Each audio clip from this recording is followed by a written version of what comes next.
Talagang doble ang saya para sa isang tatay. Habang ginagampanan mo ang isang responsibilidad paglilinis ng sasakyan, nagiging pagkakataon pa ito para sa isa sa mga pinakamasayang bonding moments. Pagsasama ng trabaho at laro, ito ang perpektong paraan para ipakita sa mga bata na ang mga boring na gawain ng matatanda ay pwedeng maging masaya. Ang pagod ng paglilinis ay nawawala dahil napapalitan ito ng tawanan.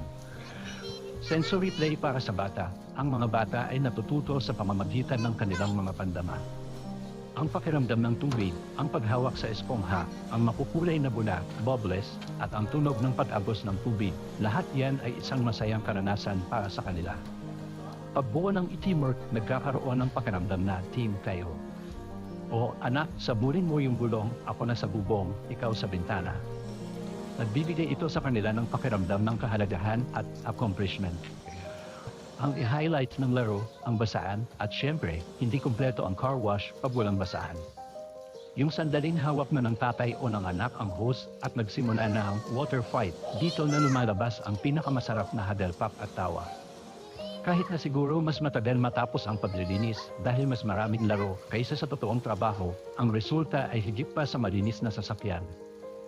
Ang resulta ay isang masayang alaala, mga anak na natutong tumulong, at isang tatay na puno ang puso dahil nakita niyang masaya ang kanyang mga anak habang kasama siya.